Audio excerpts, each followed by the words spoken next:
Hello, everyone. It's David Kaspar. I'm glad you're all here. This is part 2 of our in-depth discussion of particular chapters of Epictetus's great work, the Enchiridion. And Scott Aikin, who is currently translating this book, is going to join me in a discussion, and we talked about the greatest hits that we selected last time, but there's 2 left. And then for this session, we're going to talk about the deep cuts of Epictetus. And we're going to do something a little different here. And this time, we haven't told each other which ones we've chosen. So who knows, maybe we'll only talk about 2, but I have a suspicion we have different ideas about what really to go into next. Let me just say to start that I'm David Kaspar. I teach philosophy. In the past few years, I've developed a kind of personal development system called high performance Stoicism. And I think one notable thing about Stoicism is that it is, in my view, the greatest philosophy of human greatness, because being virtuous is really the mark of human greatness. You can't be great without it. And so now I'd like, Scott, could you please introduce yourself, give a brief introduction for people who are going to start with the deep cuts. David, thank you for having me. Thanks everybody for making it. Good to see some friendly faces again. And I'm Scott Aikin. I'm Associate Professor of Philosophy at Vanderbilt University. I'm the author of a handful of books. I got a couple of them here. Evidentialism and the Will to Believe. It's a defense of a kind of Stoic program from William Kingdon Clifford, proportioning one's beliefs to one's evidence. Why We Argue and How We Should, a Guide to Political Disagreement, and Reasonable Atheism. I'm working on a new translation and philosophical commentary on Epictetus's Enchiridion with William Stevens of Creighton University, likely to be out at the beginning of 2023. And so shooting for a sort of really accessible translation and some sort of deep explanatory work with especially some of the off the beaten path sections of the Enchiridion. And so really happy to get to talk about some of the deep cuts in Epictetus's Handbook today. So I got some bangers for you. So hang on to your hats. All right. Well, since we want to give people something fresh, something new, I had a thought today, and I would wonder what you think about it, Scott, in terms of one way of understanding the whole book is, and so there is the foundational point about what is up to us and what is not up to us, the whole view of Stoicism that backs it up, which he doesn't talk about, such as virtue is the only good and vice is the only bad. But one way of understanding this little book is as a variety of points on which people are commonly foolish and why they are, and with some suggestions for possible remedies. What do you think of that? Yeah, I think that's dead right. I mean, it's a book for progressors. It's a workbook, I think. It's a set of reminders. We've got a set of principles at the beginning, some really concrete suggestions in the kind of the core chapters, and then sort of an end with, you might say, sort of exercises or reflections for advanced progressors. And so I think that's right. I think that seeing the Enchiridion, I might even say something a little bit more controversial than what you said, David. Right. So we go out on a little bit of a limb here, is that I actually see the Enchiridion as a developmental book. That the work that happens towards the end of the Enchiridion is for folks who make it to the end of books. And so I'll have something to say a little bit about that in one of the deep cuts, which is from some of the final sections of the Enchiridion, where folks often don't read quite as closely as the ones at the beginning.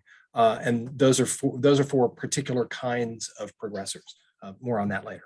Okay, great. So that's a great way to start. And so we're going to go through each of the chapters we've picked.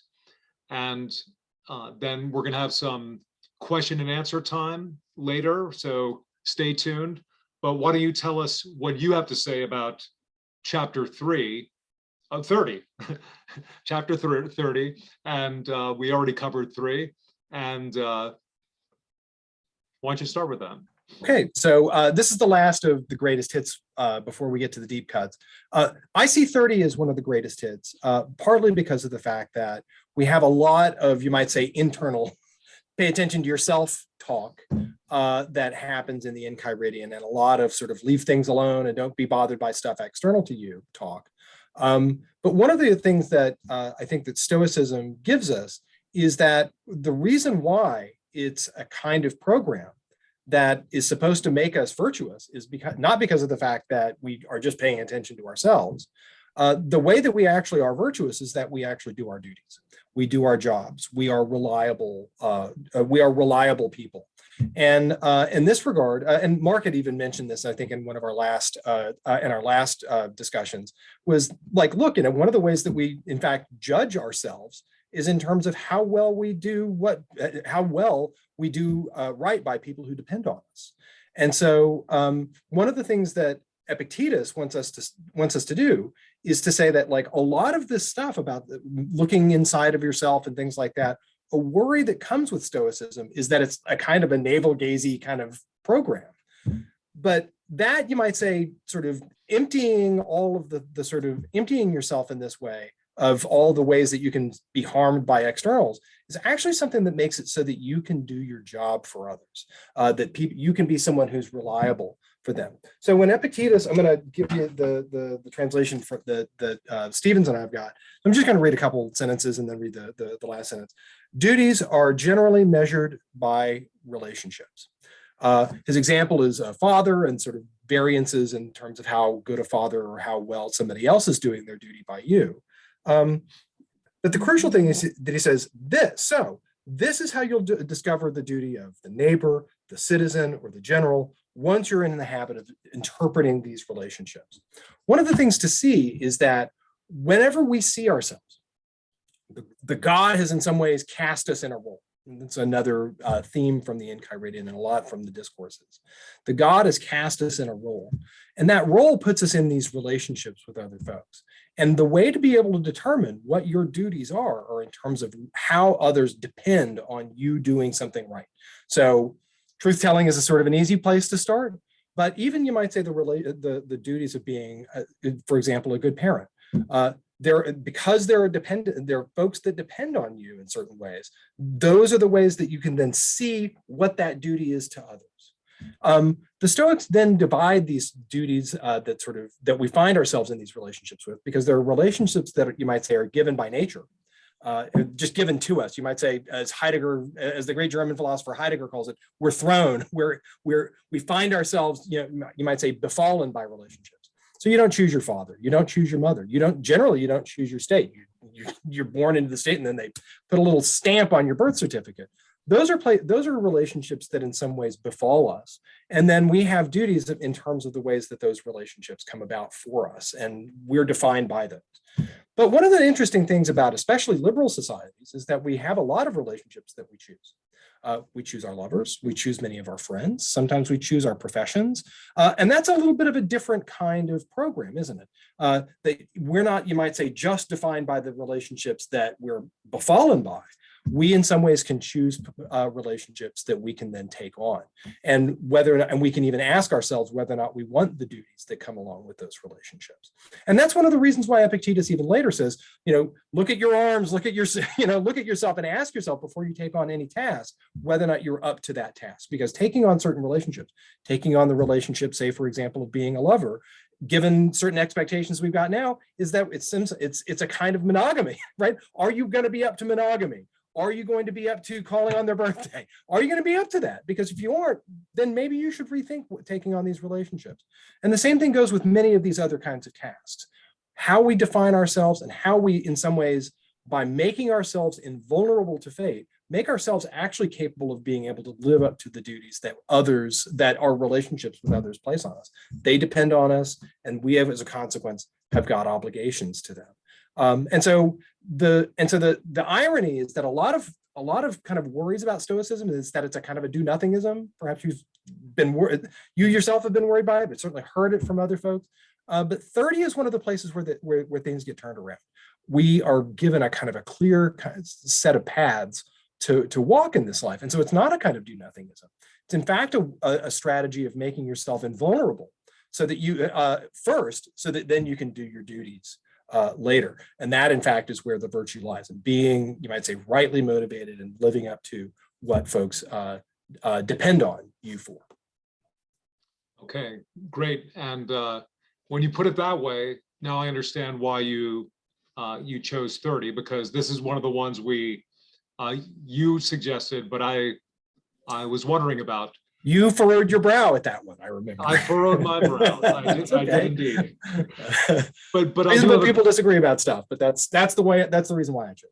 But I do have some questions about this. And before I get to my major question, I do want to say that I do think this is a fantastic chapter, and it is one of the main precursors of a component of my moral theory, the one I ascribe to and have written about, called Intuitionism, because one ground of duty is our moral relations.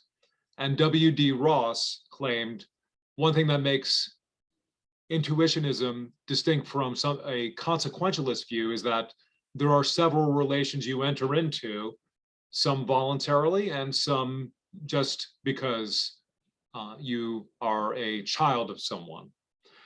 Now, my question about it is in certain translations, we're talking about duties, but we're also talking about appropriate actions. And my view of Stoicism, and my view of, which is similar to my view of Aristotle's ethics and Plato's ethics, is that they are largely theories of prudence with a moral element, rather than solely what we in 2022 would call morality. Because the eudaimonism is psychological eudaimonism is the view that each of us all of our choices go toward living our best life as we conceive it. And so, as Aristotle says, justice, which is one of the cardinal virtues, justice is the only virtue that involves another. So yes, we're going to get some duties from our relations, but I would like your thoughts about my idea that this is, if you think about Stoicism as a whole, in a way it distorts it by saying the whole thing is a moral theory, whereas I think it's largely a prudential theory. There's a lot of looking out for number one, but it's in the context of being a human being and having these relations. So what do you think about that? Yeah, so I think that this is a place for some scholarly disagreement. And so one of them is whether or not Stoicism and so I think that, and by the way, I agree with you on one thing, which is Stoicism, as all the ancient programs in ethics run, are, you might say, psychologically egoistic. You are looking out for you. The way that we are cashing out the ultimate goods here are goods that are for you. So I think that that's correct.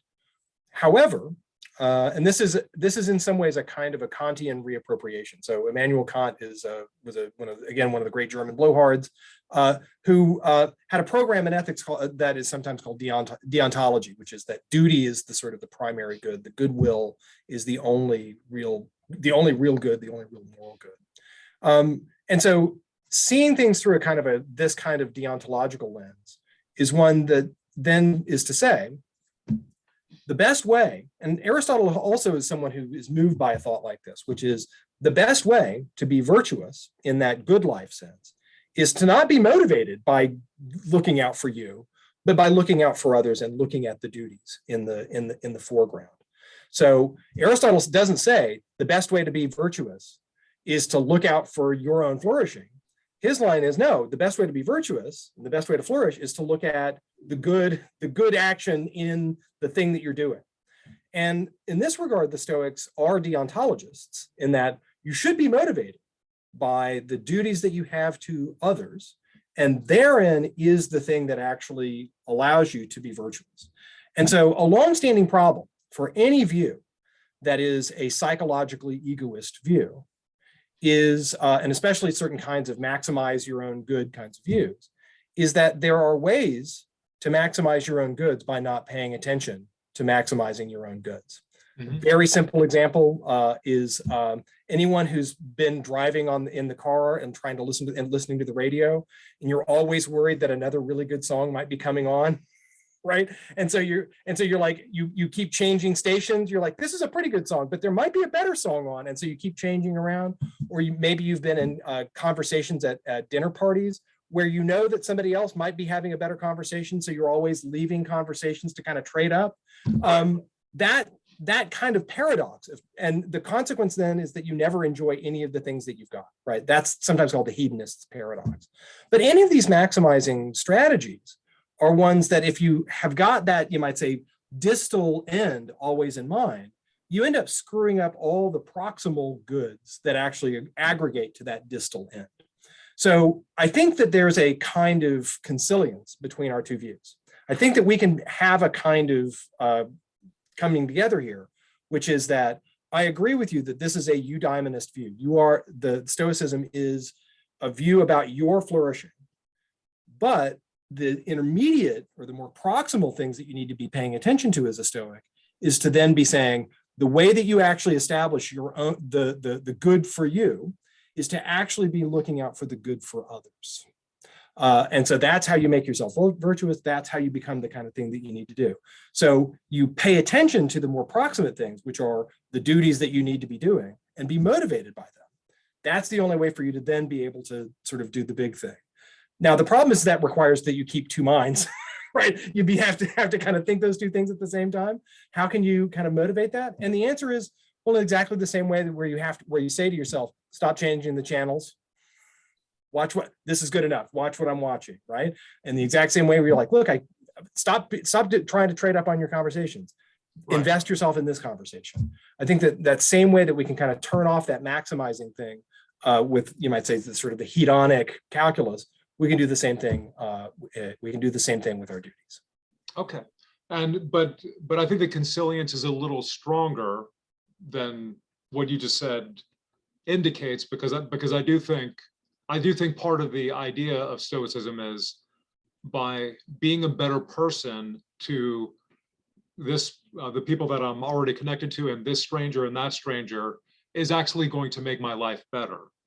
It's going to, so that is a big topic, but I wanted to throw that out there because since in 2022, when we talk about morality, there is a tendency, and especially in contemporary ethics, to think only in terms of other regarding issues. That's one of the reasons to say, well, the main beneficiary of courage is going to be, for example, yourself over the long term. Okay, so how much agreement, how much disagreement? I think we'll have to review the tape later to find out, but let's talk about other people. And by the way, this, Scott, this was one we were supposed to do last week, chapter 42. We agreed on this one.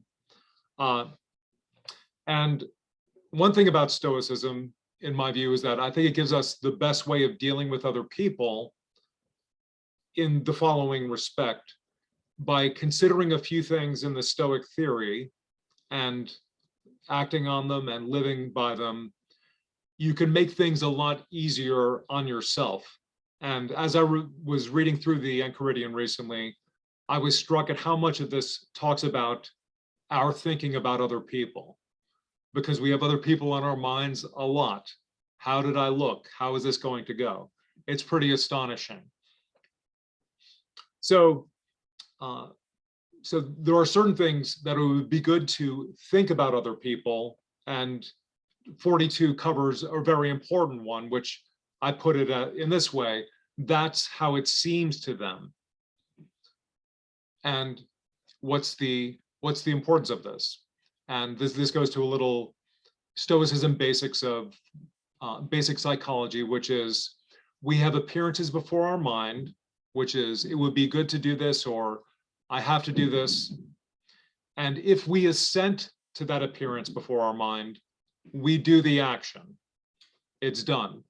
And that's a key thing about what is translated as impulse. It means you're actually doing the action. And by action here, we should think broadly because it could be the response. So if someone is upset with you, that's how it appeared to them. Now, one thing I left off from 10 last week that I thought was important to cover and qualified it for one of the greatest hits is that that was the first introduction in 10 of don't be overcome by the appearances. And that's why we get upset, because we're overcome by the appearances. We talked a little about strategies for dealing with that. In 42, Epictetus is saying he can only respond based on how things appear to him. To him, you look like a jerk. To him, you look like a loser. And that's why he's acting the way he is. And you can't have him, you can't appear to him as you appear to yourself. So just keep that in mind. That's simply how you appear to this person. And then you will be relieved of worrying about why they acted the way they did. That is a fact. You can count on it. So what do you think, Scott?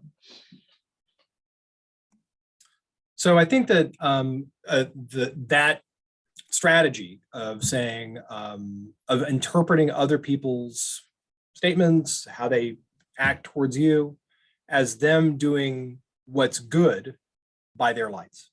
Mm-hmm. Nobody, and so in this regard, the Stoics extend a kind of a long-standing Socratic view, which is to know the good is to do the good, to think that you're doing the good is to do the good, that you're never motivated to do bad.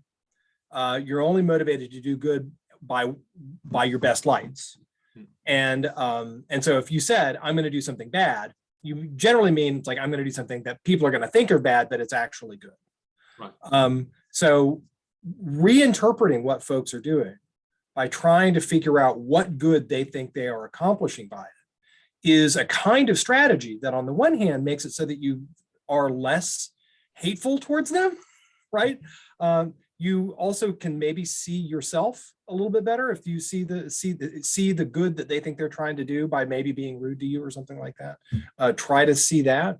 And moreover, it's a good way of being able to take up with others, because then you have a place to start. Being able to say, okay, what's the good that they're trying to accomplish, right? You have these moments where you're like, man, this just looks like it's just such a manifestly dumb or evil or just bad thing that they're doing. What are they trying to accomplish? What good are they trying to get to it? And it turns out that it's a really great explanatory tool. And it's also a good critical tool, because what it then allows you to do is be able to identify where the disagreement is, and hopefully, and again, here's the big Socratic thought, how to correct them or how they might correct you. It's like, look, I don't think that that's good. So who's right here? Like I think that I got it right. And it allows a kind of a rational talking out. And so that's a place where it's like, look, nobody ever intentionally does the bad. The only people. And so I think that there's something very deeply appealing about that view. But it just seems, again, this is a place where I'm just not a good Stoic. It just seems obvious to me that there are cases of weak will. People say things like, "This, I know the good, but I don't do it." Right? I know I should stop smoking, but I know that this is a bad thing, but I'm just not motivated by that. It seems to me clear that there are instances where we know the good but fail to do it.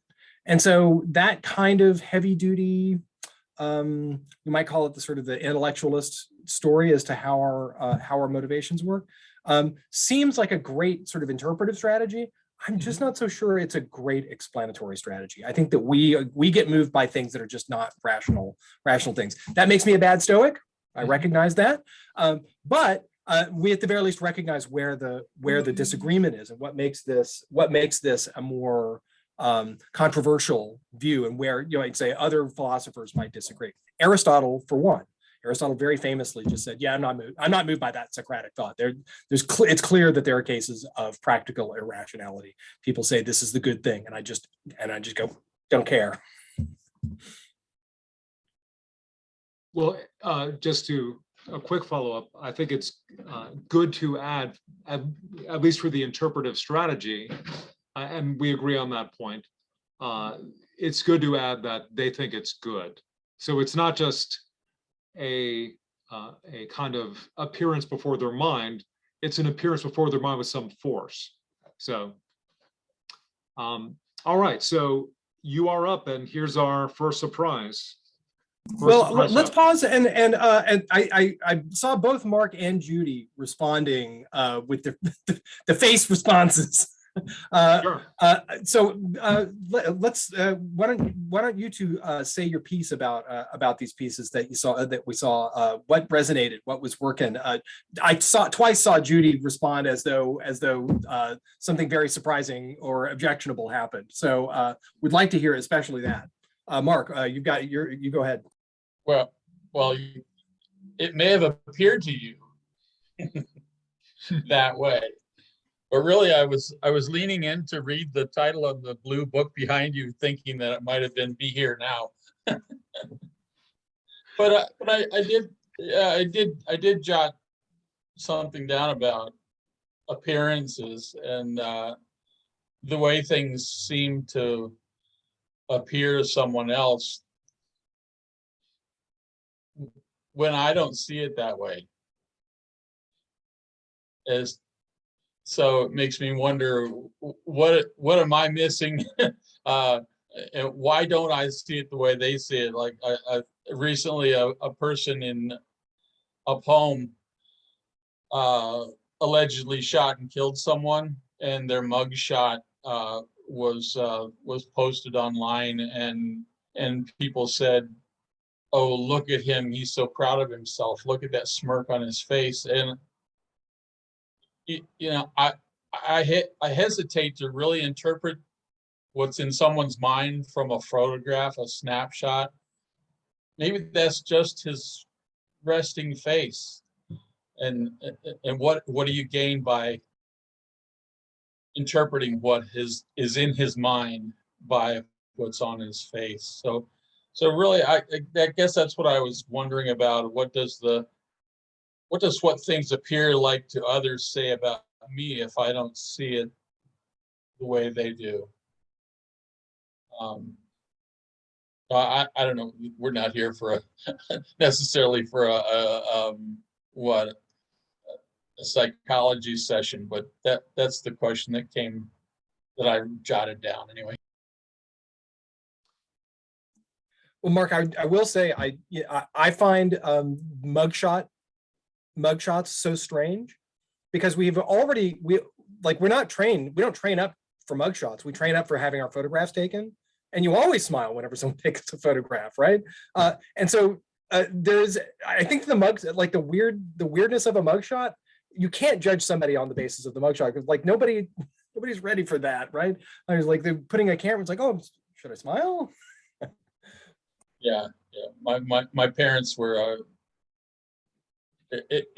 in their formal portraits were classically not smilers. Yeah, they they wanted I guess they wanted a natural look, and to smile when someone takes your photograph is often an induced thing. Oh, come on, smile, put on a happy face. And so I'll just say that. So thanks. Yeah. Yeah, Judy, go ahead. I had a couple of thoughts about section 42.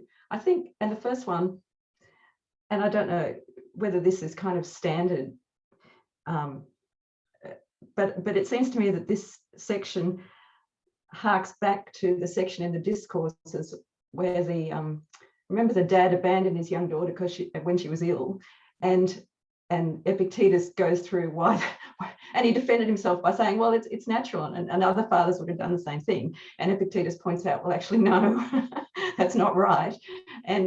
But he concludes, if I'm recalling correctly, by saying something like, you know, people do these things because it seems good to them, and in a sense, it's not letting them off the hook by any means. It doesn't mean that they've made the what's objectively a good decision or a right decision in a sort of a general way, but they do it.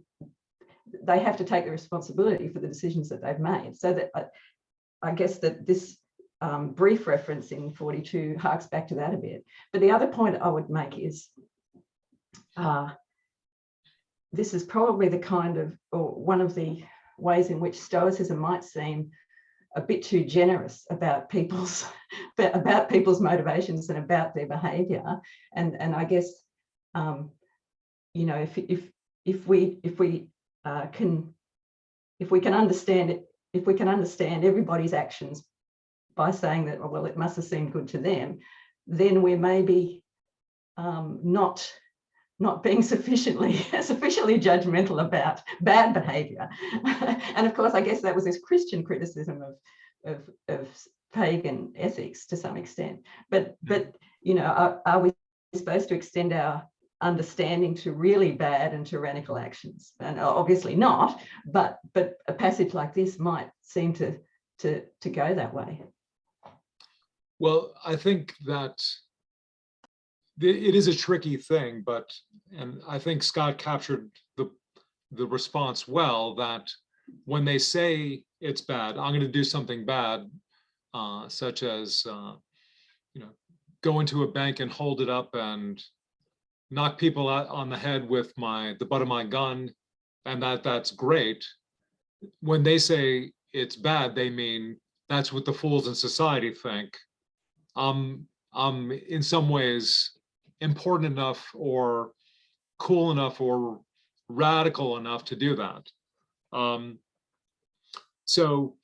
But no, I think some kind of criticism is definitely compatible with saying, even though they thought it was good, for people that do know better and know that it's wrong to rob someone and, you know, beat them, I think we have to say some appearances are better than others. I guess that would be my way of resolving that. So Scott, any points before your? Yeah, I've got one other part to this, which is that I think, so even with that Socratic approach, where you say, look, this is just a kind of a cognitive error, right? You're just wrong about the good, wrong about the appearance. This is an appearance that's an illusion or something like that. You just got tricked by an illusion. I think that the Socratic program, and I think that the Stoic program still allows for this, which is that you don't blame the action, but you still can think that there are cases of ignorance that are more blameworthy than others, right? There are cases where you should say, look, you didn't know, but you should have known better, right?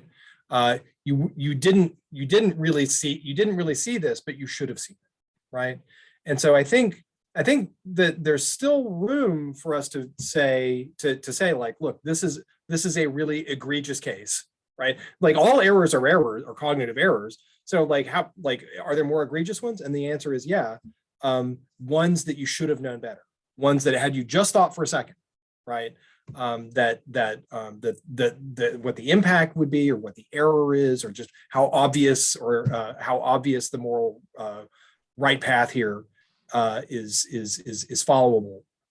So I think there's still room, I think, on that program for blame, but it's like a kind of a blame for not having done your homework, as opposed for doing a bad thing, which seems strange, but that's kind of how cognitivism in ethics works. Well, Scott, I do have to tell you that we've done 2 chapters and we're 40 minutes in, so I think we should keep the next few a little more brief. But okay. But it's definitely been interesting to get into this level of depth, and we're hitting a lot of important points. But what's your first deep cut? So my first deep cut is Enchiridion 40. And so 40 is one that doesn't often get discussed, but I think that it's a profound one. And it speaks to a kind of proto-feminism that bounced around in the ancient world, that we see it kind of pop up here and there in Plato's Republic, in Plato's Laws. It shows up in Musonius Rufus, given to us from Stobaeus. And then we see it on and off in Epictetus. So Enchiridion 40 starts with Epictetus really observing that young women, as they start developing curves, become very interesting to young men, and then hang because of the role that they play in that society. And again, part of this is about the relations. The relations that really befall them are the relations of daughter, the relations of wife. And those are the sort of the major relations that define so much of a young woman's life. And so one of the things that, as it turns out, is that given those options that society had provided for those women, they thought that because they had become sexually interesting to young men, they think that so much of their job and their duty comes out of that, and so much of where their status and their value comes out of playing the role of what we might call sex pot or something like that. And the trouble is that this is a kind of perversion of duty, and of not just of duty, but also where value and the value of one's life comes from. And so one thing that Epictetus asks of his students, so he enjoins his students, he does not enjoin the young women, which is an interesting point, which is that it doesn't look like the women actually attended his lectures. He was speaking to his young men students. And the first point is that it looks like it's because the young men in his classroom are the points of contact for the young women who are enacting this bit of encultured oppression. And one of the things that Epictetus, I think, has really been able to put a finger on is the way that the view of an oppressive culture becomes internalized by the oppressed. That they see themselves as the proper object of that kind of attitude, that they see themselves as sex objects, these young women do. And so one of the things that he enjoins of his students is that the better self-conception is a self-conception of modesty and control. Cosmoios so self-control, orderliness is the place where their value really lies. Now, I've got a handful of other things to just say about this, which is one, and this is a kind of an interesting insight. One, feminism isn't just for women. Feminism is for men too. Because what this insight does is it doesn't just release these young women from this self-conception of being just sex objects. It also releases the young men from the expectation of sexual conquest as a way of conceiving of their relationship with women. So it's a kind of cultural deprogramming section. The last point is that there's a little bit of disappointment. Now, again, I call it proto-feminist. One of the reasons why is that women are still students. And this was a problem with Musonius Rufus too. Emily McGill and I wrote a longish essay about this very section of the Enchiridion a handful of years ago. And she's carried that program further. But the disappointment is that women are still expected to just be the students of Stoic philosophy here. A real program of liberation would be where women could teach philosophy, and not just to other women, but to men too. And so even whenever Musonius Rufus says that women should learn philosophy, his justification is that it makes them better wives. It makes them more dutiful daughters. Doesn't make them something else. And the same thing goes here, where it looks like the justification is one that looks like it's still well within the bounds of the kinds of relations that befall young women. So that's the reason why we call it proto-feminist.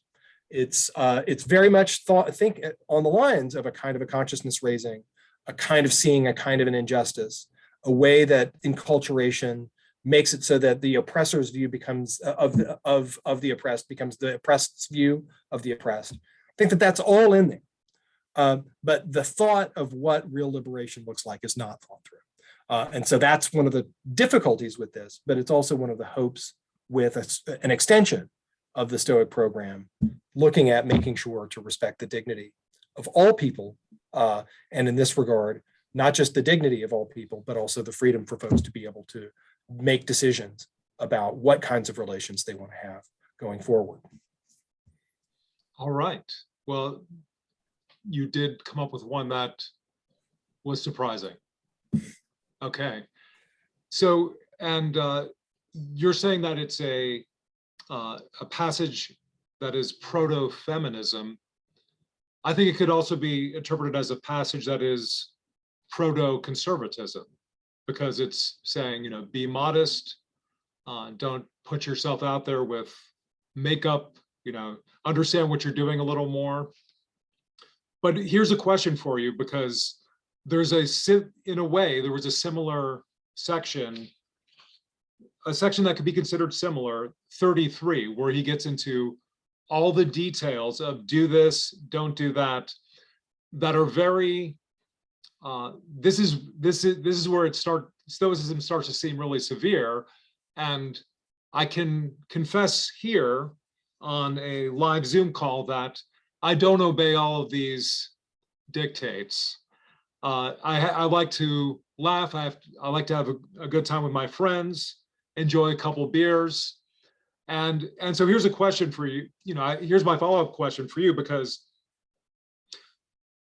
for 33, and I think also for 40, there's a question of, to what extent does this follow from Stoicism? Because if you look at the early Stoics, compared to Chrysippus, Epictetus is a little uptight. Chrysippus thinks, okay, we're going to have women in common. You're going to have and he does have something that is better than just what we in 2022 would call hit it and quit it. It's about something about building friendships based on beauty, but Chrysippus is pretty upfront. He thinks he seems to be pro-sex, and Epictetus is not. So to what extent do you think this is really derived from Stoicism? Well, I think that it's historically bounded. So by the time that at the end of the Augustan age and into the sort of the later greater empire, expectations with regards to Roman women were pretty restrictive, and maybe even a contrast between Greek and Roman Stoicism is worth thinking through. The Greek Stoics were in some ways pretty radical political thinkers across the board, as you noted with Chrysippus, and certainly with Zeno's Republic is this way too. Whereas the Roman appropriations of Stoicism look considerably more conservative. And that may be because of who acquired it, which was rich Romans who could go to Athens to learn it, as opposed to just Athenians who could just hang around the Stoa Poikile and learn it. The two very different classes of folks. The second part of it is that the Romans were very concerned about teaching philosophy, and that philosophy that was going to be useful to the state was going to be the only kind of philosophy that could be taught in Rome. So philosophy, so there's a very famous story about how when the Romans were like, hey, tell us about this philosophy stuff. And the skeptics were like, oh, well, here's a reason why justice is terrible. And the Romans were like, we cannot have philosophers. This is a terrible idea to have people like this talking and having status in this society. This is awful. And so the Romans had a very sort of tough relationship with philosophy. So I'm inclined to think that philosophers that sort of towed a kind of a more conservative line, we're going to be more likely to be able to sort of have status as Romans in this regard. So, and philosophy still had a problem. It still got kicked out of Rome, and it's the reason why Epictetus had to be in Nicopolis afterwards. Domitian kicked all the philosophers out. So, I think the long story here is, you might say, the Romans maybe sort of didn't have as much sort of tolerance for nonsense. And so needed to see this as sort of being something like sort of, you need to all kind of be rowing in the same direction here. I think that it might have been the folks who sort of were able to appropriate philosophy at the beginning. And I think the last part is just is simply that the expectations of the age were different for folks. I agree that this is a deeply conservative program, and I think that I actually I have like a whole long thing, another essay about 33 and about why 33 is so very strange, because there are sort of all these moments in 33 where it looks like the Stoic is someone who's doing their best not to be connected to other people. Right. Everything about Stoicism is about being connected with other people and maintaining those relations and all these sorts of things. And 33 looks like you're just retreating from everybody. So I just find 33 very, very strange. So I agree there. I think that Stoics can crack jokes and things like that, and it's okay to laugh. But man, 33 is very weird to me. I agree. And just one quick follow-up, and I'll move on to my first deep cut. The question that keeps pressing upon me concerning the whole book is how much of this is for the young men that are the students who need to hear something firm and hard and clear as they're starting out, rather than getting into the subtleties of that Chrysippus might bring. So that might be part of what's driving it, rather than Epictetus is kind of uptight and too old to to hang with the kids. So I will agree there. Oh yeah. yeah. If I may, the different chapters of the Enchiridion are, I mean, this is not just Epictetus pontificating and his scribe writing them down. This particular chapter seems like, if I may say, Paul's epistle to the. It seems like a letter to somebody, or what someone would write to young George Washington before he goes off to school, if he did, or more so than perhaps some of the other chapters do. Is that a? Do we know anything about how this particular chapter came into being, or any of them really? We know that Arian had collected them, and that they are in some ways sort of distillations from what he had collected for the discourses. So this kind of works like a kind of a greatest hits from the sort of the larger work. This one doesn't have an analogous. So many of the other ones. So you might say, like, if you read the Enchiridion, one thing that you can always do is sort of say, like, okay, is there a sort of a parallel passage that this is a kind of a distillation from the discourses? And this one doesn't have a correlate passage in the discourses that it's a kind of a distillation of, which is too bad. We're missing the last 4 of the discourses. And so it would have been really interesting to see the sort of the long form version of this. This would have been really great. But one last thing is that I agree completely. I think that there are a lot of times where Epictetus's harshness is in some ways kind of like, he even says, like, hey, whenever you're in your boat, you need to kind of set the tiller against the grain, because the wind's going to blow you. If you try to do a straight path, the wind's going to blow you off. So you need to kind of overcorrect against, you might say, certain kinds of inclinations that you've got. You might say overcorrecting against the warped timber of humanity. And in this regard, it might be the case with young men, which is that you need this kind of harshness with them in order to be an overcorrection against certain kinds of vices that they're more prone to than others. Okay. So is one part of this a look into Epictetus's sense of humor, specifically, what was it about? If someone says something bad about me, obviously he did not know my other bad characteristics, since otherwise he wouldn't have just mentioned these. I found that humorous. Well, but are you saying this about 33, that there might be a little humor in there? Okay, Yeah, that particular passage of if somebody criticizes me to you, they obviously don't know my other bad Oh, yeah, sure. characteristics. If those were the ones they picked, those. No, I definitely would agree that there's definitely some humor in that part. Okay, so who wants to be invincible? I think most people would raise their hand. Scott's confessing to that. So he says, and this is number 19. You can be invincible if you do not enter any contest in which victory is not up to you.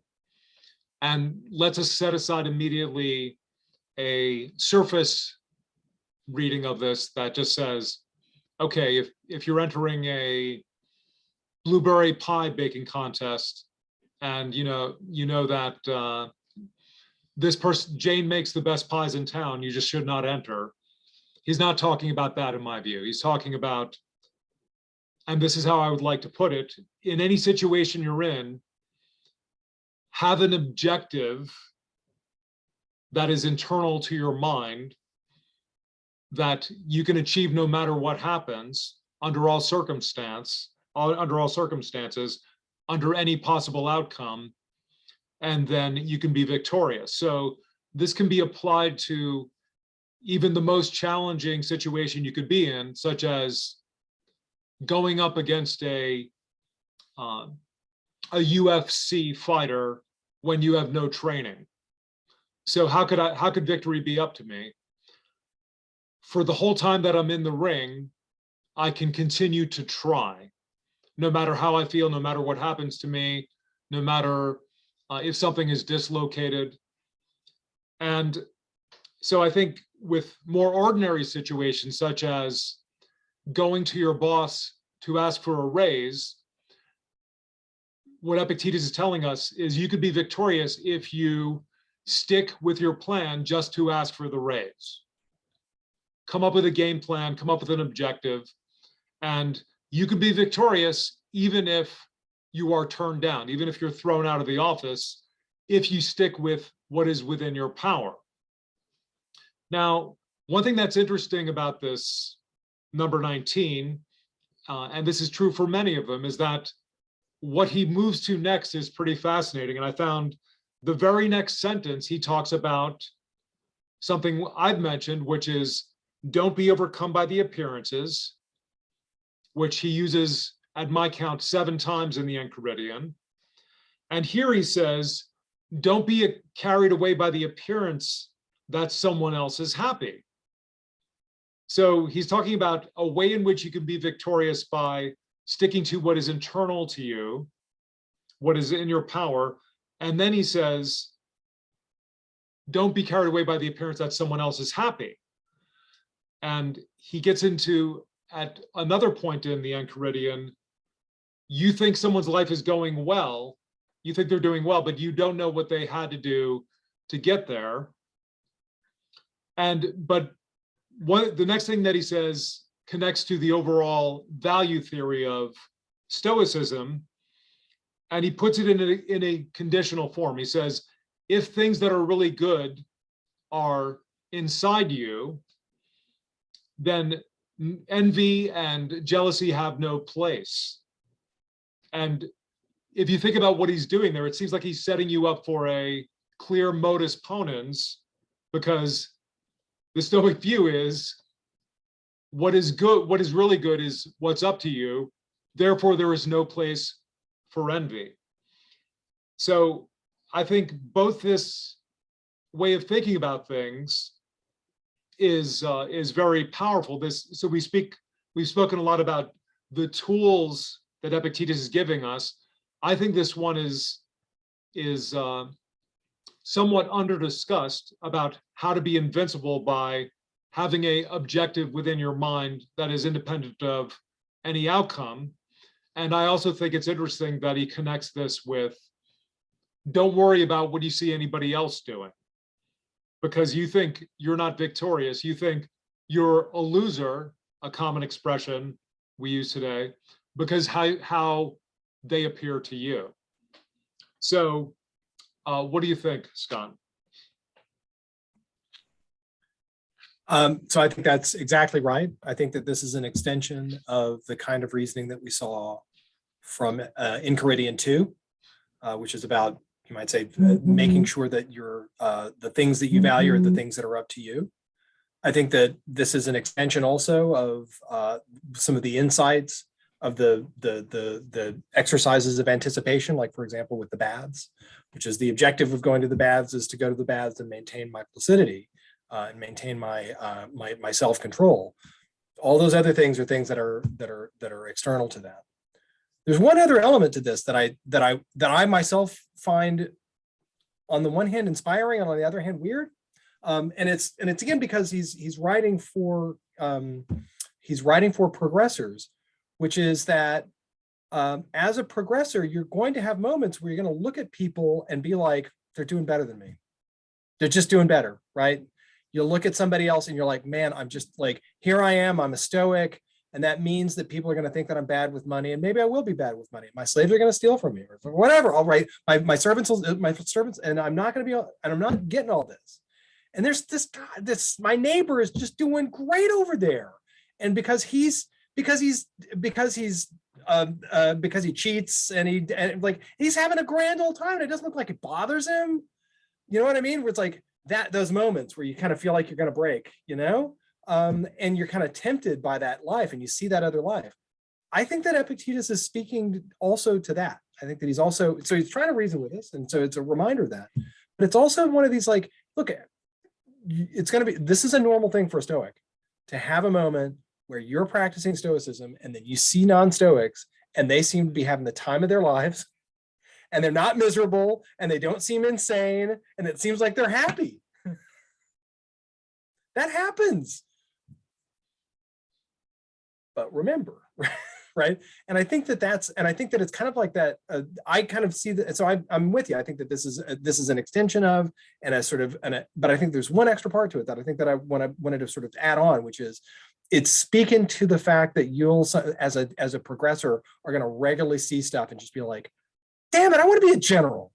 Damn it, I want to be on the cover of Time or whatever. Like, why can't I have those goodies? You know.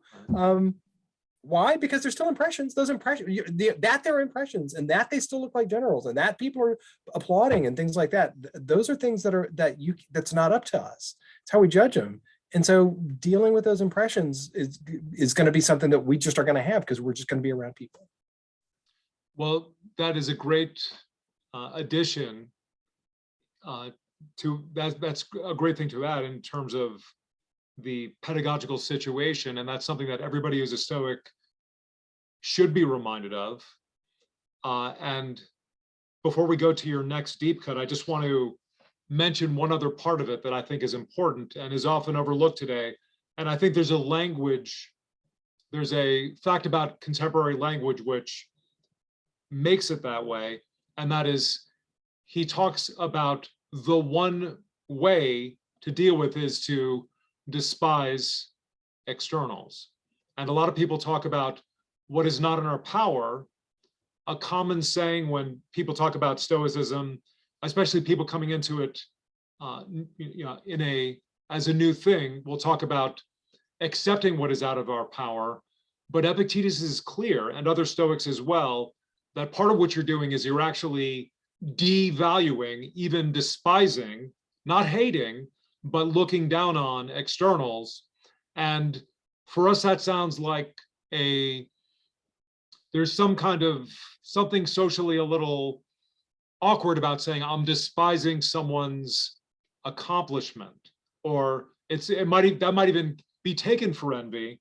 But I think it'd be important to talk a little more about Stoicism and despising things, because they clearly thought that's part of the path. And I don't hear much people today talking about it. So with that footnote, unless you have something to add about that, okay. Let's have a new. Right. My last deep Okay. cut, and it's one of a package of deep cuts, and I kind of given you a little preview of what that kind of how they work. So the basic thought here is, I'm going to tell you the one in the section in a second, but the basic thought here is that I think that the Enchiridion is a progressive document. As you move through it, the expectation is that you've kind of progressively been mastering and working on things as you're going through. By the time you get towards the end of the Enchiridion, Epictetus is really addressing more advanced progressors. So we have the beginning where it's some basic tools. At the end, you've got a new set of other kinds of temptations. At the beginning, you're tempted by status and sex or pleasure or money or any of these other sorts of things. One of the things that as you progress as a Stoic, that's an external and also a kind of internal, is your progress as a Stoic becomes itself a thing of pride. And your knowledge of the tradition becomes itself a thing of pride. And there are temptations that come along with it. One of them is that you expect people to be like, hey, the philosopher, tell us about philosophy. I really would like to hear some philosophy from you, right? Oh, that's really deep. That's what you're looking for, right? And so the first part of this is what I call progressor's temptation. That as you progress in philosophy, new kinds of temptations can come up that would happen only because you're progressing in philosophy. And it happens in every time I teach, every philosophy class I've ever taught. I get the person who's like, hey, you're getting kind of really good at philosophy. And it creates a whole new kind of unwisdom, which is thinking that they're really fucking wise because they've mastered some like little puzzle and in a sort of a high, in a kind of a high value text. And this happens. So it happens with the students who read the sort of the great German blowhards. It happens with people who are reading Plato's Republic and they want to carry it with the cover out so people can see that they're reading a really big, important book. You know, it's that. The last part, and so I call this progressor's temptation. And so there are a number of sections in the Enchiridion where progressor's temptation comes out. I've got a quick list of them. You've got 22. Don't put on the sort of the stuck-up philosopher's face, right? 49, where the interpreters of Chrysippus. Chrysippus was a notoriously bad writer, or maybe not bad writer, but notoriously difficult writer. And so being able to read Chrysippus was itself a kind of an accomplishment, right? And so being a great interpreter and a great master of the sort of the really hard sort of puzzle texts. 52 is another case where it looks like being really into the technical things about Stoic logic pulls you off, and getting really excited about like a puzzle in Stoic logic pulls you off the path of actually improving yourself. You just become a sort of a technician of little puzzles and things like that. You actually are not improving. The irony is that your philosophical progress stands in the way of your philosophical progress. Amazing. It's an astonishing thing. And again, anyone who's been part of any of these conversations, I know it happens in the Stoic community. I know it happens in almost every philosophical community that I've ever been a part of, that someone gets so hung up with their status and their skills in these philosophical traditions that it actually stands in the way of them living them well. And that is, on the one hand, the most delicious of ironies, but it is the most terrible of ironies, right? I mean, you see, and I'm sure that you've all seen it. I'm sure that you've all seen these sort of like, you know, people losing their shit about virtue or something like that. You're like, look at you, like we're talking about Stoicism and look at how you have just completely lost control, right? Why? Because this stupid external about like what that somebody on the internet is wrong, or that's something, right? Somebody didn't, that's just insane. But carry on, right? And so this is the reason why I think that it's 46 is, I think, the place where this all kind of comes together. So I'm going to just kind of give again a couple parts from 46. Again, there are a lot of other ones that are, there's a kind of a theme that I call progressor's temptation. I think 46 is the best statement of it. Never call yourself a philosopher or talk much about your philosophical principles among non-philosophers, but instead act out those principles. You don't need to put on the philosopher's cloak. You don't need to start talking like a philosopher. Be a philosopher. Live in light of those principles. A little bit later, If talk arises about some philosophical principle and non-philosophers, be silent. Amazing, amazing. Because there's great danger that you'll immediately, this is amazing, you'll immediately vomit up what you haven't digested. What's going to happen is that you read the thing, you'll be like, Bob, quote, right?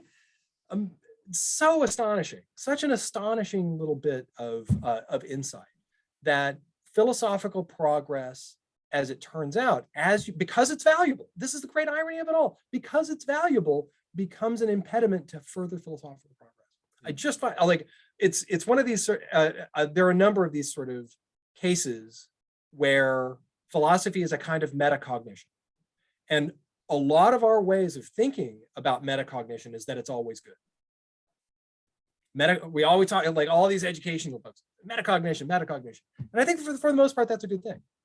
But I think that metacognition actually can have other unique impediments to good cognition. And in this case, it's a kind of metacognition that creates a new kind of problem, that we develop certain kinds of capacities to keep track of our thoughts and things like that. But then you start paying attention to that, you become obsessed with that, and it gets in the way of the first order thought that you were trying to get. And so I think this is an instance of a sort of a larger philosophical thing that I've got views about and things like that. But this is the place where I think in the Enchiridion, especially as a teacher of philosophy, that I just see it and I'm like, it's every sophomore. That's in fact the whole point of that word, right? Sophomoros, someone who's a little bit wise and a little bit fucking stupid, sophomoros. It's that moment where they got a little bit of wisdom and they think that it's everything, and that's where in their moros is. And so anyhow, that's the deep cut, which is it's for advanced progressors, which is to say, hey, advanced progressors, you're not wise yet. In fact, your progress is going to be an impediment to further progress. Scott, that's a great insight. And I had never thought about looking at how the book is structured, beginning to end, and then near the end, he's giving, I think that's a really good one. And I like this, I like the term you have, progressor's temptation, because guess what? That is certainly out there. I've probably been a victim of it, possibly. And, this actually helps us with some of the things we talked about before, because some parts of 33 and potentially 40, some of that you could say that's Epictetus as his personal bent. You might say it's because he's a creature of his time. But what you're talking about now is something that's related, but now it has a firm foundation in terms of how you're going to progress. He's not just telling you, this is how we do it in Rome. He's telling you, if you want to progress in this practice, if you want to move toward wisdom, this is going to be one of the major pitfalls. One last note on this, which is, I think this will be interesting to everybody. In psychology, they have done a lot of studies on pride, and they have a term called hubristic pride. And they compare people who have hubristic pride to people who take pride in a job well done. The people who generally take pride in what they have done or what they're doing and say, I did something well, those people are more successful in what they do than people who take pride in I am great.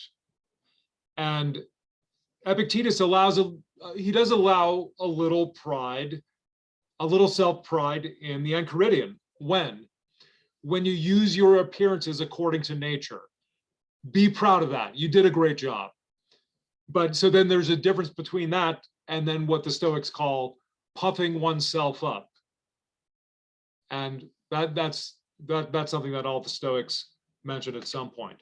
Okay, so that is a great deep cut. And I had a sense he was doing something like that, but the way you tie it all together, it grounds these points in what is the larger point of the whole, the whole work is, which is to help people to be a progressor. Okay, so that is an excellent deep cut. Now, what is my last deep cut?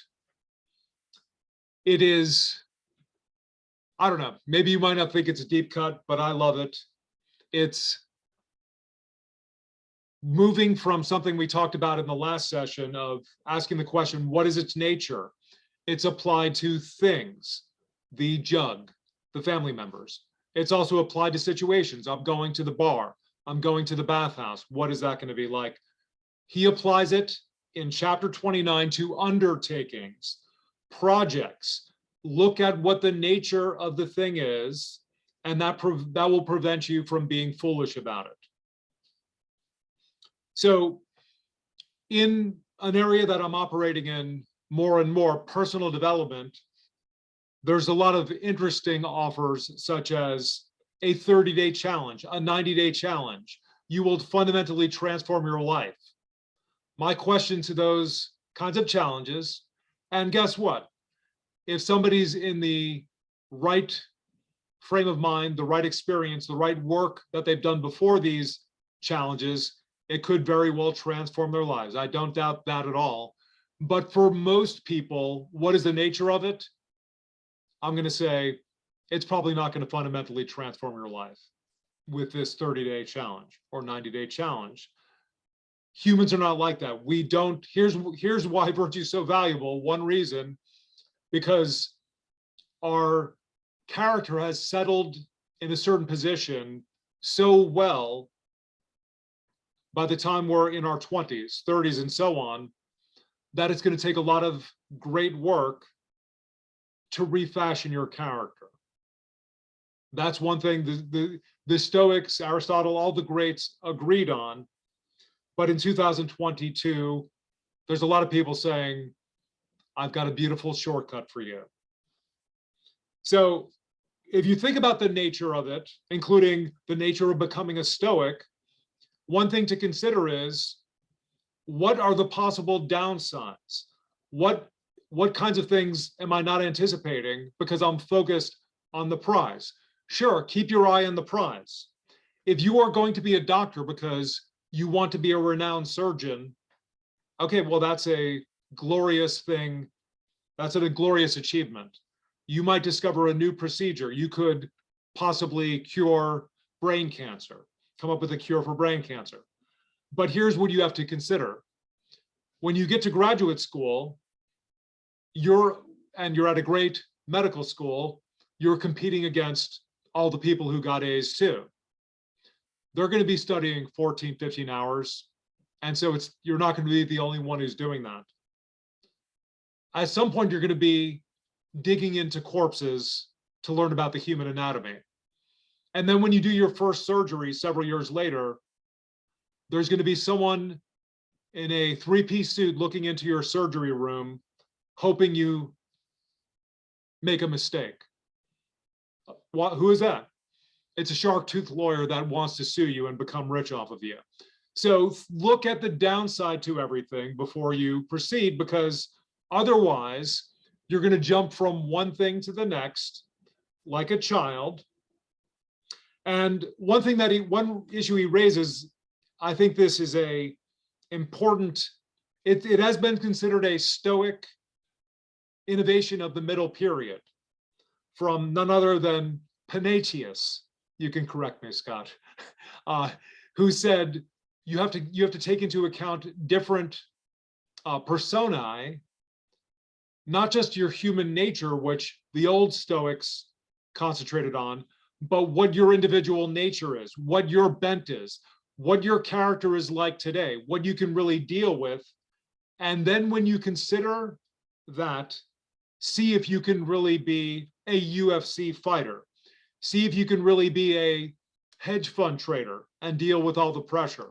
See if you could really go into politics and have people looking into every aspect of your private life before you put yourself out there, because otherwise you're going to be a fool and you're going to look like a fool.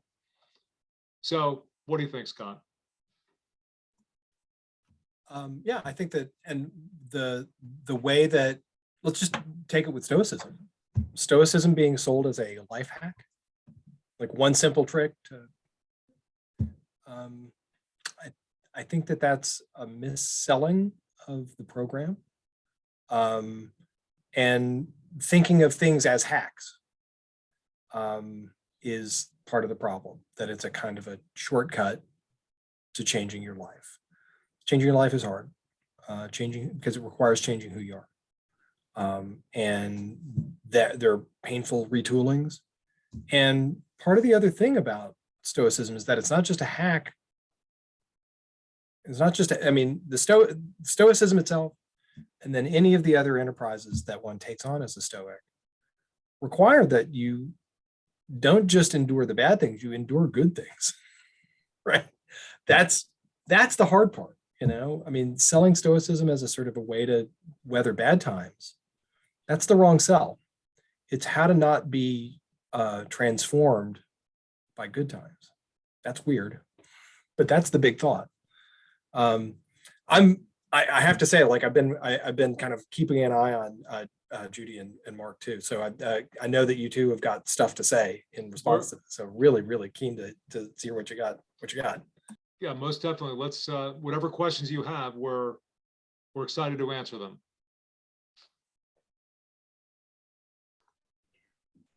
Well, thanks both. It's been a wonderful session. I suppose the only thing I would comment on is section 40 and the idea of proto-feminism. And yeah, I love that passage, and I'm glad you drew attention to it, Scott. But what I would say too is, I think we've got to be a bit careful about wishing the ancient thinkers were more feminist, because when we consider how recently women in the West have had the kind of choices that we think are appropriate now, you know. So we're talking about the last 100 years. So is it really surprising that that the Roman Stoics weren't really thinking in terms of women having choices about their life, when, as I say, it's been just the last century that most women in the West, and you know, in other cultures, even today, we're looking at arranged marriages, just not having any personal agency. So while of course, you know, we would prefer the ancient Stoics to think a bit more the way we do about it, realistically, a passage like 40 shows how very much ahead of his time Epictetus really was. Yeah, I agree. I think that being able to appreciate Epictetus as thinking a really big thought, and one that is in some ways on the road to the feminist program as a justice program, I think is really important. I think the other part that we want to, and again, this has just been part of every bit of work as a practicing feminist also, working in ancient philosophy is to say, not enough though. And so that's a program that I do for any other program. It's like, look, if their theory of knowledge doesn't live up to my standards, I say that too. If their feminism doesn't live up to my standards, I say that also. But you're right, because of certain kinds of feasibility standards, because justice programs need to be worked out in terms of what's feasible. Even if Epictetus did think the bigger, more radical thought, the bigger, more radical thought was not feasible under those material conditions and political conditions. And so finding, you might say, instead of doing ideal theory, doing real theory, that's a sort of a familiar distinction to folks in political philosophy these days. I think that there is a way for us to be able to say, look, he didn't think the big thought. He was on his way to it. And we in some ways can even thank him for sort of cutting some ice there, but he didn't do it. And maybe it was because of the political conditions that he was under. And the other part, it could be that's because of maybe he didn't dial it out because he didn't think it was feasible. Maybe it was dialed out because of the fact that the imaginative capacities for thinking that women could sort of have their own social status equal to men was something that was hard to think. Plato thought it. I mean, Plato's Republic has that. Plato's laws have women serving in the cavalry, and as a consequence, getting to be leaders and can be the sort of the top hegemon.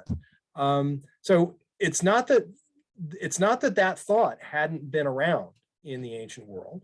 And a lot of thinkers knew that they had an uphill battle to fight for it.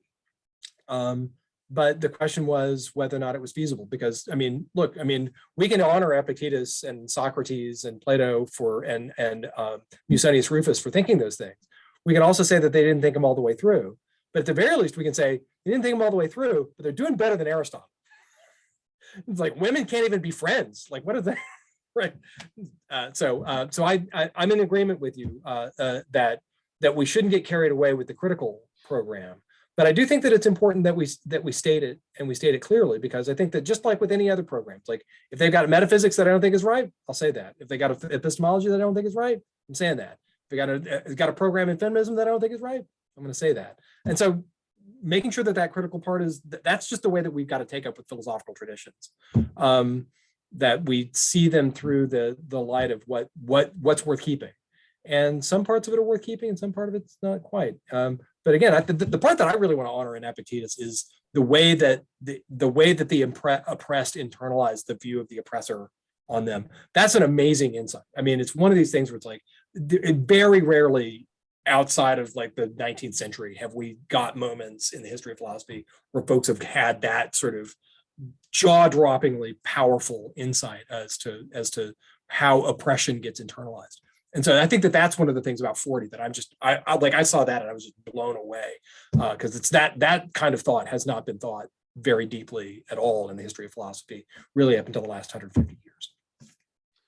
So on the point of Epictetus's view of justice in forming 40, this is one point that I think many Stoics should think about, and that is the Stoics' view that justice is determined by nature and not by convention. I think that in our day, there's a very promising development, which is more and more people are talking about justice. But one thing that I think should enter the discussion more, at least in my view, is that we should be looking for a standard that can be well justified. I think many things that people say this or that is justice, because a lot of people are talking about different kinds of justices than people were talking about even 30 years ago. I think having a standard means some of the things we're talking about as being a matter of justice may not be, or simply aren't. And so, and this is another way in which I think Stoicism can help us by trying to think, okay, which ones are the real McCoy and which ones are not? Okay, so Mark, do you have any question? Well, when Scott was talking about don't talk to non-philosophers about philosophy, I'm a beekeeper, and I could overwhelm you with my beekeeping knowledge of 40 years, but it's incomplete. It would be a facade compared to other people's knowledge. If you want to know everything about beekeeping, ask a second-year beekeeper, because they've read all the books.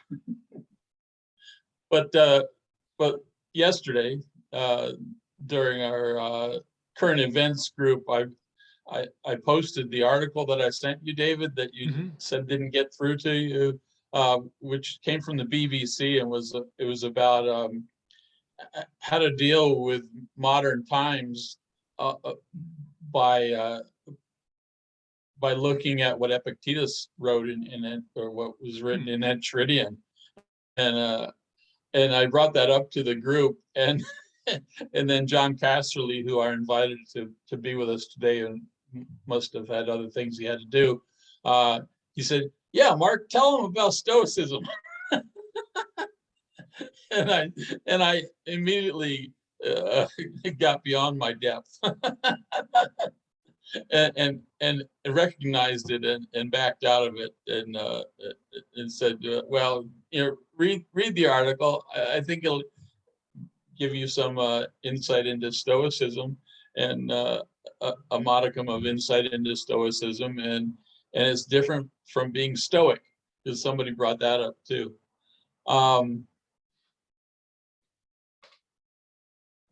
there was something else, but you know, I appreciate the opportunity to say something. Thank you. Well, Judy, do you have any questions or comments? No, just it's been a wonderful session. And Scott, I really loved your grouping of those sections towards the end and as warnings about the risks of the philosophical project. I think that's absolutely absolutely correct. It was a great insight. So thank you very much. It's been a wonderful wonderful discussion today. I'm going to have to sign off because I've got to prep for my next next Zoom. But thank you so much. And I'm so looking forward to the new edition coming out, Scott. Thanks, Judy. Nice to meet you, Judy. Thank you.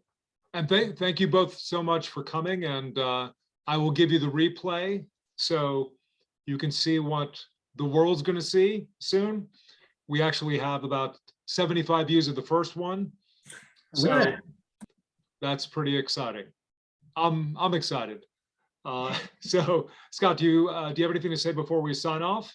And Just want to thank you again, David, for arranging this. It was really enjoyable. Thanks for Judy and Mark for participating, and thanks everybody on YouTube for watching. all right. Well, it's been my pleasure, and I'm glad that we could. And actually, during the whole process of both of these, I learned so many new things about the book. So that indicates to me, if my reasoning is correct, that there's many more things to learn about it in the future. So I'll look out for everybody who's been involved, and I'll be in touch with you, Scott, and have a great day and enjoy the rest of your weekend. Thanks, David. Thanks, Scott. Thank you. Bye. Thank you. Bye-bye.